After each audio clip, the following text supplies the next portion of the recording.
Semoga khairan Rabbi abang, ya ada kayaknya Rabbi bakal aku, aku kan kisah Rabbi nuhafaz. Iya tak kayaknya garjo berayan kayaknya tiga nomor tiga Rabbi jalan ada kisah. Jadi sekarang kau yang usah Rabbi habis, dan mulai Rabbi aku, lihat Subhanallah. Arro ini duran duse, Arsham Arkafone, Assalamualaikum. Wani asing wali kabamne ijata lamumma garau falayan ke karena dunia rajulan isane tidak bersufi. Aku mau kamu bakatoni yang biasa nak isap tiaro itu berada raja juga satu mahali askesa jera buah bayi itu is jera cat tu aka semua ega pakainya baru kumala maafi kurata kasi ega loli biasa nak mana meas rakko ada is rakko ada kan rakko le ada kesa galle sama kesa jera cat jera yaro baru kumala maafi udah takka sakesati kan wajiri nitiste motuma biya kanatiste kambratis tokolle namni nutira dapat hinjiru yaro sanis kan nutira dapat obaleyan Kenya dan Amerika jiran kambiya ala jiran kamoli galati isan sanile hendu galaton fachu fena etiang sudan kasuma oning galaton fachu barbadu media le oromo hunda mechu kanne ilma Kenya rat yaro hunda yaro rakon jirtu hunda mungkin ada dapatan segalanya gara artinya tidak bersan hentu gara fokus berbana akas mamalle beito oromo akas semua community le oromo akas mamalle warrot akadum fatis akas semua aboti oromo kan mirda nama tidak dapatan hundau hentu gara tongkana malif bisa makannya yaro nutirakon kesesene mungkin ada dapatan jechuria yeroo deebi'uudhaan jireenya biyya tana keessa jiraannu keessatti akka baqattootaatti rakkoo bu'aa bahii hedduu keessa dabarree bara kuma kudha takka akkuma jeetti asitti egaa lolli biyya tanatti jalqabe rakkoo addaa keessa galee keessaafuu bara 2014 takka 15 keessa lolli lafaa fi isa miidhaa eegalee namni keenya hedduu miidhame hedduu dararaa keessa dabarree as geenye jechuudha bara 2014 Dida mita kahai sagafa jolle wajjira jawaazatatti gubatan yeroo sanillee rakkoo addaa keessa galee turre yeroo sanillee kan nuti dhaabbate obboleeyyan keenya kan biyya Kanadaadhaa keessaafuu abbaa urjiifaa hedduu galateeffachuu barbaanna akkasuma itti gaafatamaa miidiyaa gammadaa suutee kanneen biroo kanneen namoota maqaa isaanii hin tuqinis hedduu galateeffachuu barbaanna. Ejaan Sudan yeroo ammaa kana haalli jiru haala duriin addaati amma haasofnu kanaa fi guyyaa haleessaatis guddaa ture dhoowwinsa jechuun rukuttaa saamuhaatii ture yemman kana keessa wanni sodaatamaa jiru lola lafaa lola guddaatu banamee lubbuu nama hedduu dabraa sodaachaa jirra akkuma kana duraas baqattoonni Oromoo mirga isaanii mirga baqattummaa guutuutti odoon harkatiin jiraachaa jiru yeroo ammaa kana immoo nuti dhaammachuu barbaannu gara obboleeyyan keenyaatti kanneen biyya alaa jiran biyya Kanadaatis ta'ee Awustiraaliyaas akkasuma Ameerikaas ta'ee Awurooppaa waan kana rakkoo nuti keessa jiru kana hubattanii waan kana xiyyeeffannaa kennitanii fi irratti nu daleeydan irratti nuti dhaabbattanii as keessaa nu baraartan kabajaa fi jaalala obbolummaa fi lammummaatiin isin gaafachuu barbaanna galatooma. Obboleeyyan biyya kan gartee biyya addunyaa kanarra jirtan hundi keessanuu iyyanni keenya gartee iyyataa jiru isin haa ga'u jenna akkuma isinuu beektan biyya kana yeroo dhufne tokko taanee dhufne har'a nama 5 nama 6 jirutu jira haalli gartee deemaa jiru haala tanaan durarra ulfaataa fi sodaachisaa waan ta'eef hedduu nu yaachisee jira wanni isinitti iyyannuuf yaaddoo keessa jiru numaa fi rabbitu beeka saniifuu akka nu hubattan jenneeti ammas warroonni gartee hayyoonni artistoonni gartee artistiin kabajamaan keenya akkuma gartee duraanuu dubbate gartee callaa carcar hayyoonni gartee biyya alaa jirtan dhaaboonni abbootiin amantaa koominiitiin garaagaraa jirtan warri gartee mirga ilma namaatiifis falmitan ummanni keenya warri gartee damee hunda garaagaraa keessa jirtan kabajaadhaan iyyata keenya kana dhageessanii akka nuu dirmattan kabajaan isin gaafanna galatoomaa ulfaadhaa. Anillee galatoomaa ulfaadhaa isiniin jedha sagalee dabarfachuuf dhufne. Maqaan kiyya Usman Galatoo Bullee jedhama manguddoo hawaasa Oromoo magaalaa Yamansanaati. Rakkina keenya himachuu dura waan keessa dabarree haga guyyaadhaa kana keenya himuu fedha haga tokko akkuma jaallan kiyya dura taa'aa fi manguddoon amma dubbatan irraa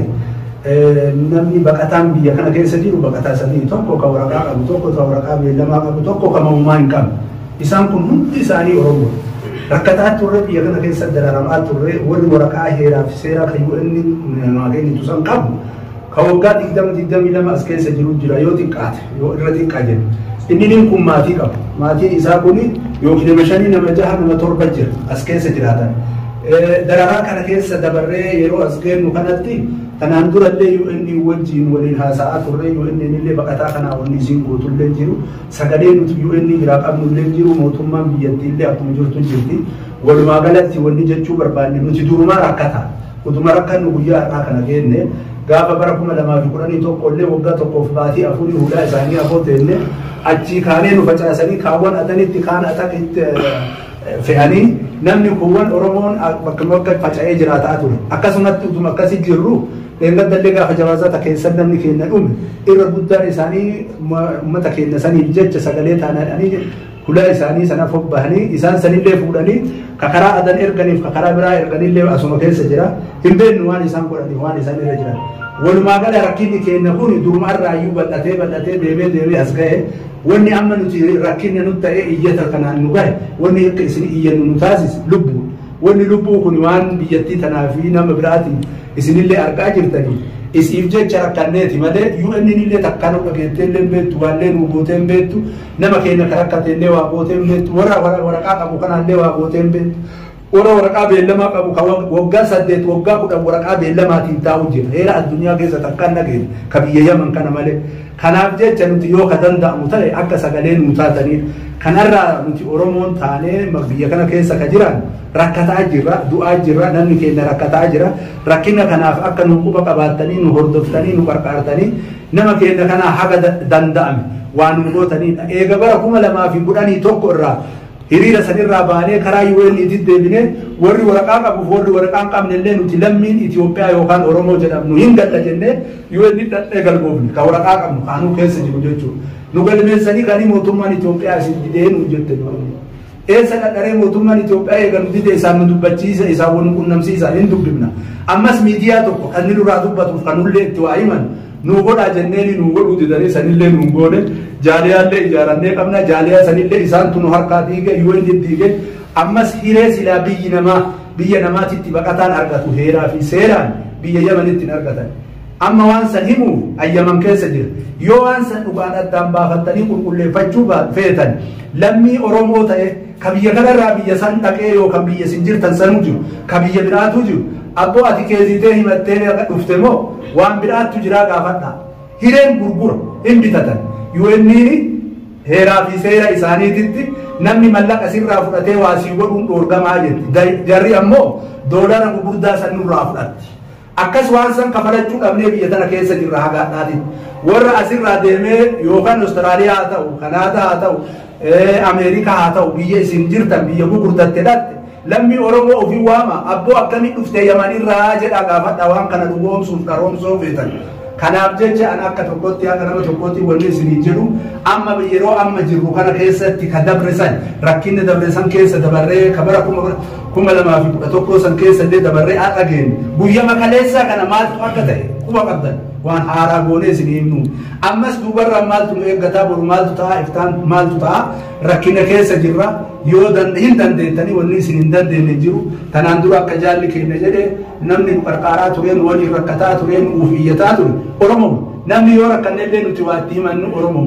ammas utuu rakkinni akkasii sun nurran geenye yoo dandeettani hiree teennallee nabsee teennallee ilmaan keennallee ka biyya kanatti dararamanii dhumuuf deeman kan akka nu qaqqabdanii isin gaafadha ammoo rakkina biyya tanaatiif biyyi keessa jirtan akkamii namni gariin gaafachuuf amal namichatu namicha waan jedhe abboo waan lafa tanaaf du haasofne yoo jennaani lafa tanarraa achi guyyachi haasa'ii jedheen asirra dhaabbattee haasa'uun hin danda'amu kanaaf mammaa ka kiyya isinii galanan fakkaate biyyi jiru illee akkuma jiru waliin keessa jirra isinillee akka nama tokkootitti akka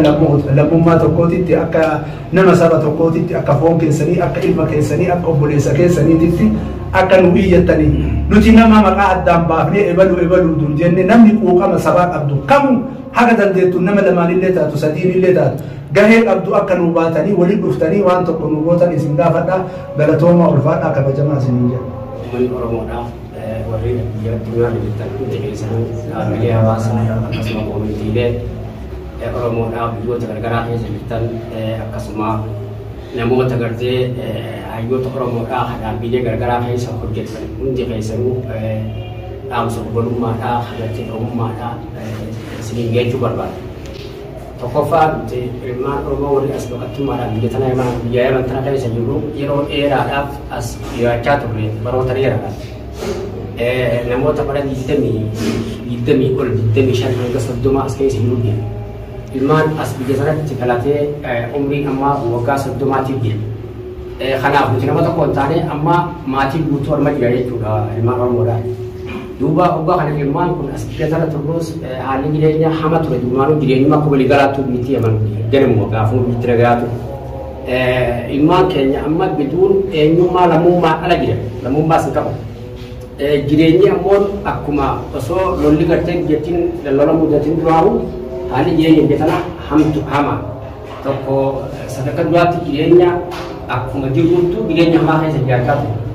Bara 2011 as ammoo fuula addaa keessa galle haala hamaa jireenyi ulfaataa hedduu jireenya haala gartee warra isa gartee biyya sana keessatti irraa ka'ee lolli biyya sana mudatee rakkoo hedduu keessa ture. Amma immoo achi as dhufnee bara 2023 irraa kaafnee fuula ammas irra hamaadhaa keessa gallee jira. Amma biyyattiin biyya lolaan marfamtee jirtu namni waan lola biyya tana haala biyyattiin tun keessa jirtu walitti himuu hin feesisu namni gurraa qabdan yaada gartan biyya garaagaraa keessa jirtanis biyya maal keessa jirti namni koo qabdan biyyattiin akkuma waliigalaattu rakkoo keessa jirti nuti ammoo baqataan haala adda ta'een rakkoo ulfaataa keessa jirti. Kanaafuu uummanni Oromoodhaa biyyoota garagaraa keessa jirtan koomitiileen Oromoodhaa akkasuma dhaabbileen hawaasaa kanneen gartee biyyoota garagaraa keessa jirtan namoonni akka dhuunfaattis dhaabbilee gartee gargaarsa namoomaa keessa hojjetan hundi keessanuu gargaarsa Oromoo akka gartee gargaarsa Oromummaadhaa nuuf gootanii as biyya tana keessaa gaagama hamaa kana keessaa hidhee gartee gara biyya sadeeffaatti carraaqqii akka nuuf gootan biyya tana keessaa akka nu baaftan ammallee gartee irra deebinee obboleen keenya dura dubbatanitti dhaamsa obbolummaadhaa kan Oromummaadhaa isin biraa beekuu isin biraa gahachuu barbaannaa galatoom ani waan kiyya Abdullaahi Muummee maqaan jedhu. Kan kiyya aswaanii fixaniiru wanta naasamu jiru jechuun kanarratti ilmaan keenyaa nu baraadhaa nuti kana dhaabbannu kun Oromoo guutuu bakka buuneeti Oromoo deemu jiranu kana keessatti qoonqoon nu bakka baay'atuun jechuutu hin ta'in haala as keessaa nu baastanu haala mijjawaa akka nu mijeessitanii as keessaa nu baastanu jedha. Obbolaan kiyya aswaanii fixaniiru sana dhaabbannee wanti namoonni biyya alaa jirtanus ta'ee kan akka dhuunfaattis akka koominiitiittis akka kamitti jirtanu akka nu wajjin dhaabbattanu isin jedhaa galatoomaa. Assalamualaikum warahmatullahi wabarakatuh. Uummanni keenya kan Oromoodhaa dhaabbileen fi koominiitootaa fi hayyoota Oromoo bakka jirtanitti salaamtaan isin haa dhaqqabduun isin jaa. Obboleen keenya akkuma duraanuu quba qabdanitti rakkoo Yaman irraa waluma daddabaraa jirti malee haalli gartee eegduu deebii hin qabneen nutti dhufaa jira. Rakkoon jirtu amma hawwan fi ijoollee rakkoo gurguddoo seentee jirtu kan gartee warreen waraqaa qabanii fi kan hin qabne jidduu warreen gargaarsaa fi wallaansa hin arganne kan dhalatee waraqaa hin arganne jira. Warreen waraqaa qabuu fi warreen waraqaa hin qabnes rakkoo gurguddoo keessa jiranii jechuudha. Wallaansan argatan dhukkubaan saaxilamanii jiran namni isaan wallaan hin jiru namni warra biyyaa oguu rakkoo keessa seene kan baqataadhaan namni isaan laalu hin jiru jechuudha. Saniifuu beektoonni warreen dandeettii qabdan bakkuma jirtantu akka gartee dubbii tana lafan keenye akka nu cinaa dhaabbattan akka gartee haalatti biyya tana keessaa ilmaanii fi ijoollee baafu akkatti gartee rakkataa baafu wallaansa waan hin arganneef jecha haalli amma deemu kuni lolli amma deemu kun ka duraaniiti wal'aadha. Lolli dur deemu addunyaan ni agarti amma nuti warri jiruu hanga nurra geessuu hin agarru jechuudha. Wanni takkallee waanuma gartee dhawumsuma gartee dibjuu agarra malee waan takka waan gartee bu'aa hin agarru jechuudha. waan san jechaadhaaf akka gartee haalatti as keessaatti baanu galuudhaas waan hin dandeenyeef jecha akka nu dhaqqabdanii akka dandeettii qabdanii akka dandeettii qabdan san irratti akka nu gargaartan akka wal cinaa dhaabbattanii itti nu yaaddanii nu gargaartanii sin gaafadhaa galatoomaa anis Saalihaa Usmaa'il jaama. Galatoomaa hayyoonni sanuu kana keessaa fi biyyaalaanis akkuma beekamu baqattoonni Oromoo biyya Yaman yeroo dheeraa rakkoo hamtuu keessa turre yeroo hamaa keessas dabarree lola adda addaa keessa dabarree baqattoonni Oromoo biyya tana jiran wantoota bara dheeraa bara 30 fi 25 hanga 30tti baqattoota hedduu as keessa ture. Baqattoota hedduu as keessa rakkachaa jira, maatiidhaan jira, daa'immanii jira, manguddoo humna hin qabne jira. Saniifuu akka uummanni Oromoo miidiyaaleen adda addaa dura sagalee nuuf tahaa baatan arrallee lolli bifa haarayaan waan nu jijjiiramee bifa jijjiiratee boombiin halkanii fi guyyaa samiirraa nu gorroobaa jirtuuf arrallee yaada keessanii fi waan dandeessan maraan akka dandeettii keessaniitti miidiyaanis warri